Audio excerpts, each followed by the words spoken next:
everybody, and welcome to Let's Look at Nihilumbra. Nihilumbra? It's probably Nihilumbra, like nihilism. In any case, this is not an ethos where you don't believe in anything or think that there are consequences to that, nor is it a horror game done by Frictional Games released like 5 years ago. This is, perhaps you could call it a Limbo-esque puzzle platformer. It's not totally a puzzle platformer, but it is like a physics-based platformer, which is now out on Steam for $10. It was previously out on iOS, and this was actually one of the iOS darlings from 2012. And, you know, there's a few games every year that come out for iOS, or, you know, maybe iPad specifically, that get really, really critically acclaimed. Chief amongst them games like Year One, you know, Super Brothers Sword and Sorcery EP when that came out a couple of years ago. Nihilumbra is one of those as well, and it's now made its way over to Steam.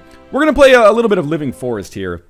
And there is going to be a narrator that occasionally talks here, and I find him a little bit grating, so I'm going to talk over him as much as possible. But as of right now, I am playing as this character who is, he's taking the form of a scarecrow, essentially. And I'm going to explain the gimmick of Nihilumbra very, very quickly. It's got a very, very iOS-y type kind of interface here, as well as the way that you kind of interact with the game. So it's just WASD to platform. What I appreciate about this game, and what a lot of 2D platformers get wrong, even though it's a very minor gripe, is that, you know, jump can be W, jump can be space, jump can be up on the D-pad. Like, they give you all the options that you could possibly want, plus controller configuration.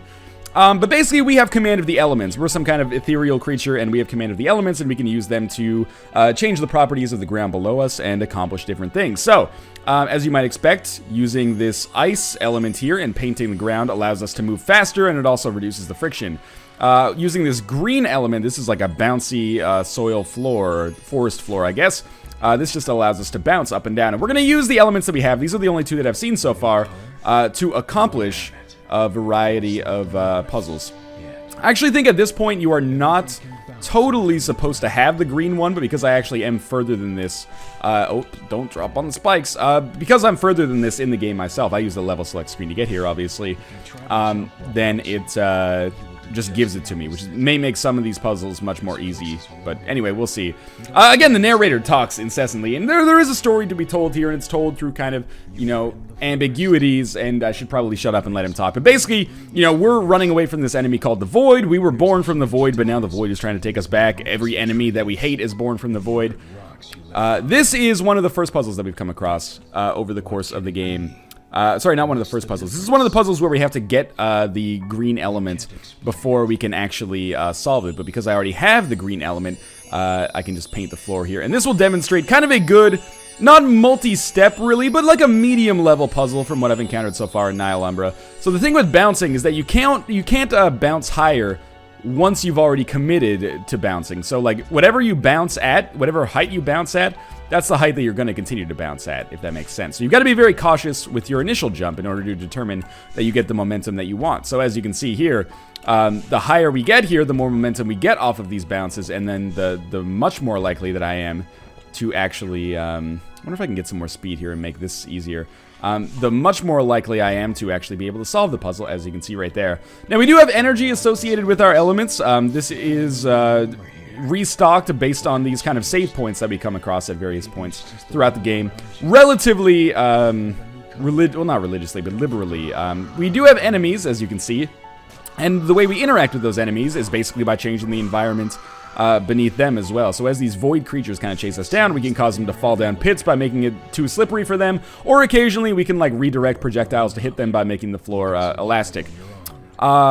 This is actually a very easy puzzle. Even though this was an iOS darling last year, apologies for my kind of like weird vocal heart attack there. Even though this was an iOS darling last year, I didn't know this when I first started playing the game, and oh no, I botched that miserably. Time to die.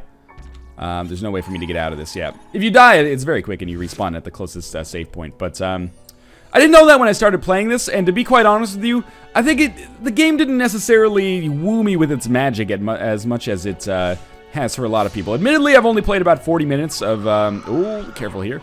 Only played about 40 minutes of Nihilumbra so far. I was eaten there. I don't necessarily think this is a bad game by any stretch of the imagination, but I do think it's one of those games that doesn't necessarily translate, oh, I'm gonna die here too as well. Probably no. Okay. I don't think it necessarily translates to PC that well. Like, I can see how when you're playing this on a tablet, it would be a little bit more engaging, but I don't know. Playing this on a PC, I was playing this basically the same day that I played through Blood of the Werewolf, which is probably a video that's gone up before that one, if there's any sense of continuity to this. But both of them not necessarily, the favorite platformers that I've ever played before in my entire life. But I enjoyed Blood of the Werewolf a lot more, and I was having a lot more fun with the time that I spent with Blood of the Werewolf than I was with, we can avoid this. I think I appreciate Nihilumbra, and I get it. I get what it's trying to do. But it doesn't necessarily resonate with me, and that doesn't necessarily mean it's a worse game or a bad game by any stretch of the imagination. It might be a game that's just not necessarily for me. I was a huge fan of Limbo, though, and I will say that I don't think this necessarily comes close to the heights that Limbo achieved. We got to bounce up here first, because we want to get to the highest point. I botched this so miserably already. I want to get to the highest point so I can bounce and get the highest height possible so that I can actually make it up to the top level. I think what I can do here actually is we basically have an element eraser that I can use to do like that, and then it should be easier for me to actually just get up to the top if I am not an idiot, which apparently I am. Okay, so maybe we actually just bounce like this, and then... Oh, wait. I've got it. I had literally no problem with this puzzle the first time that I played the game. When I played it yesterday by myself off camera. There we go.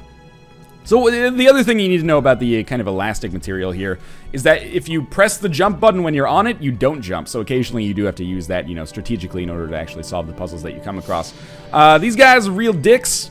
They will suck you into their maw and cause some terrible problems. But we will see some kind of inventive stuff happening. And I don't necessarily mean inventive, within the concept of games in general, because there's other games that have kind of used the same mechanics. But I mean inventive within the context of, the game itself. It's not simply platform, but what I will say is that one of the complaints I do have about, or I have had about Nihilumbra in my play so far, is that, well, these are erasers so we don't get sucked into the vacuum here. The puzzles so far have been exceptionally easy, and whereas a game like Limbo, not to necessarily compare this to Limbo all the time, but I mean, I think it's a valid... Oh, that was really stupid of me. I think it's a valid comparison considering, this game obviously is playing off that aesthetic a little bit, whether intentionally or not. One of the things that doesn't compare so favorably between this game and Limbo is that Limbo, it had some puzzles that were...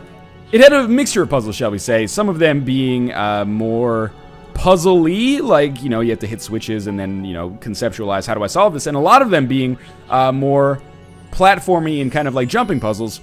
But all of them being pretty enjoyable, and regardless of how you feel about Limbo, I think you'd admit that a lot of the puzzles in Limbo were very well designed, and difficult as well. Like not just novel, but force you to think outside the box, but also fairly challenging. Whereas so far in Nihilumbra, I have not really found myself ever really stuck by a puzzle. There have been some times where executing something has been a little bit tricky, but I've always been very, very clear on how to actually accomplish what I'm trying to accomplish.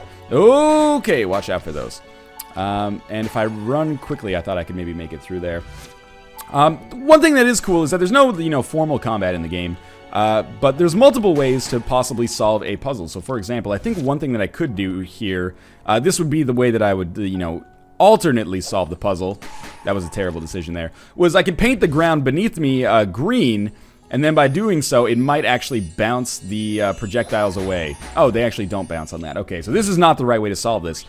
In fact, there are not multiple ways to solve this puzzle. Instead, what you do is just paint the floor blue so that you can, run past it as soon as possible. But we will be doing some projectile bouncing stuff later.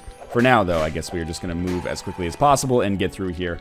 Not necessarily even that much trial and error involved. It's just a little bit unsatisfying when, it seems pretty obvious how to solve... Oh, please tell me I don't have to start back at the beginning there. It seems pretty obvious how to solve a puzzle. It's just difficult to do because of the execution. I think the controls are fine. You use the mouse to control the... Oh, run quickly, please. You use the mouse to control the actual, conjuring of the elements, and it works, but I can't help but feel that maybe it was a little bit more, I don't know, well executed in the iPad version, because I do find it getting a little clunky for me here. I think I was Eden there. That was my mistake. I jumped over him too quickly, and we'll have to go through this again. Oh! Now, what I will say is, oh my god, graphically and musically, I consider this to be a pretty nice experience. I wouldn't necessarily go so far as to call it meditative. I don't think that's necessarily what it's even going for. Oh, here's how I should solve this. Just, like, paint the bottom like so, and then he will eventually just fall into the gaping maw of this weird Venus flytrap here. Okay. That was much, much easier than the alternate way that I was thinking about doing it. But yeah, you know, it's an introspective experience for sure. I don't necessarily feel that my life has been enriched by the hour that I've played it so far. It has not made me ask deep philosophical questions about my life. You know, that's not necessarily a major problem, though. I think I actually need to paint this down here. So I should just be able to bounce up. Oh, the projectile is probably gonna hit me at some point. I need to unpaint this part here. That's kind of frustrating, actually. Well, that means it won't bounce anymore, which is good. And again, switching between the elements, very, very easy. Use the space bar for this jump. Maybe that's good luck. Okay, so now we've been introduced to these kind of cannons here, and as one might expect, we will be able to use those cannons offensively to help destroy some of the adversaries in our path. So they're not only, you know, things that can potentially hurt us, but the cannons themselves can also potentially help us as well. So please, weird little projectile thing, can you F off, please? Because I don't want to get hit by you later. Okay, well, I guess we might as well use our eraser then and take care of this stuff. And we'll probably grease up the floor here. It's not actually grease, it's ice, but I wanted to make it as gross as possible. So by doing this, I should be able to travel a little bit faster and thus avoid this projectile with more consistency. And indeed, we did manage to make it through there just fine. So the individual chapters are kind of broken up by element. Obviously, this is the forest chapter. The first chapter of the game was the ice chapter, or, you know, the glacial chapter. Okay, so, oh, I did not expect that to happen. I should have, though. This is a point where I actually got, the only point, I would say, in which I played where I got even a little bit stuck by what came after here. So we should be able to, as you can see here, just kind of direct this projectile to destroy this. I'm not sure if it's possible for us to direct projectiles up to that other one up there. It may be, but I don't think it is. So I think what I might want to do here is, like, put some ice down so that I can jump, and then... Oh! If I had just actually gotten where I wanted to go there instead, that would have been fine. But this is maybe my favorite part of the game so far. Even though the solution to the puzzle, at least from the outset here, is a little obvious, it does feel pretty good as well. Oh, I bounced because I didn't erase the, like, one single piece of forest material that got there. And I do think that the mechanic of, you know, painting elements in the ground is pretty cool. But, I'm an idiot. I should really just get that, like, take care of this as soon as possible. So let me shut up for a second and I'll, just finish this part and hopefully do a little bit better as a result. Okay, so I should just be able to run here and then hide. Oh my god, I'm an idiot. Okay, maybe I'll take the lower path this time. What I was gonna say is that I don't necessarily feel like, you know, this is something that is that novel, though, if that makes sense. Like, to some extent I can understand why this game is beloved on iPad, but I don't totally get it. I mean, there's games like Elemental that have come out this year, and Storm has come out this year that are, you know, not necessarily the greatest games I've ever played, although I know, you know, Elemental has a certain amount of people that are way into it. Okay, so that was way easier. You don't even need to handle the upper path. Maybe there were some special upgrades or something there that I could have gotten. But a lot of games on PC and on Steam in particular do use this kind of elemental mechanic. Oh, that was really bad. Do use this kind of elemental mechanic for platforming. Again, Elemental and Storm kind of chief among them. And I think Storm is probably a little bit worse than Nihilumbra. But Elemental, I think, is a game that is underrated and a lot of fun and kind of unique and novel in its own way. And I would probably suggest that that game is a little bit better than this one.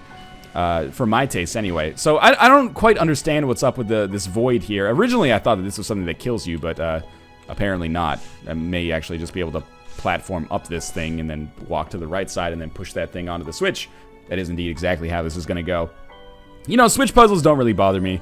We can just push this one in here. Obviously, you know, there's some physics-based stuff going on here. Like, you have to, if you have something particularly heavy, you have to ice the ground so there's less coefficient of friction, and then you can push it easier, or more easily, I guess. And I think we might be in uncharted territory now. I can't remember if I actually got to this point when I was playing earlier. I definitely did not get to this point. Okay, we gotta make this guy fall on the switch. Quick, okay, ice it up. Get to the switch, thank you. And I will be able to escape. So now we're totally in Void Town here. I'm not sure if we're gonna have to escape from that or something. Yep, okay, so this is probably then the final level of this act, which is kind of a good point to stop at, I guess. They all kind of function like that last level in Super Meat Boy where you're running away from Dr. Fetus.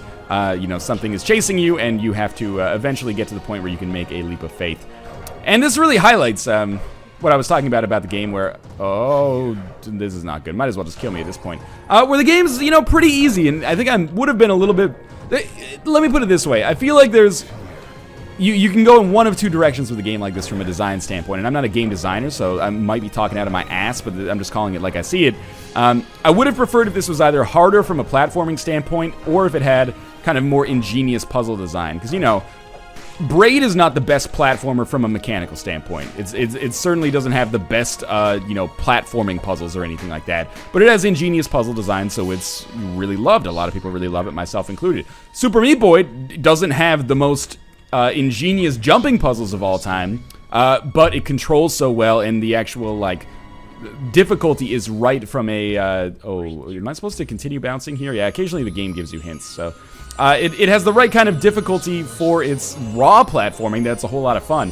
This, I feel like, you know, the platforming puzzles, easy. The conceptual puzzles, where you actually have to, like, think of a solution, also easy. So I don't necessarily think it strikes the right balance, and most of the time that I play this, and this is a very offensive thing to say about a game, and I, you know, respect the designers and the developers of it immensely, but when I'm playing it, I kind of feel like I'm going through the motions. I don't really buy into the story.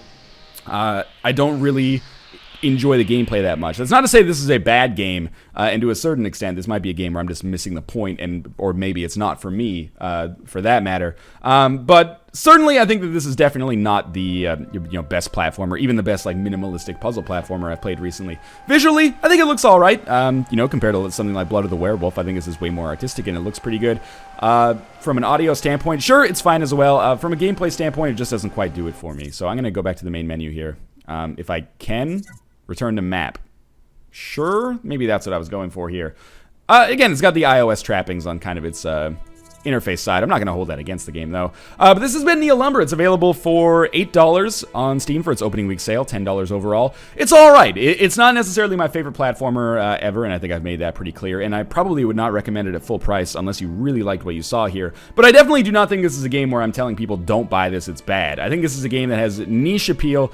And for a certain kind of person, you're probably going to be very angry with the way that I treated it in this video, and I guess I apologize for that. But suffice it to say, this is not a game for me, and if you are a person who is like me and our tastes kind of line up, you can probably do better with your money and your time than Nihilumbra. That being said, it is available for $8 on Steam, $10 after its opening week sale is over, and there will be a link to the store page in the video description below. Go pick it up if you are interested. As always, if you enjoyed the video, make sure to click the like button. It helps me out a lot. And of course, subscribe if you want to see more first impressions of videos or of games like this in the future. As always, thanks for watching. I hope you enjoyed the video, and I'll see you next time.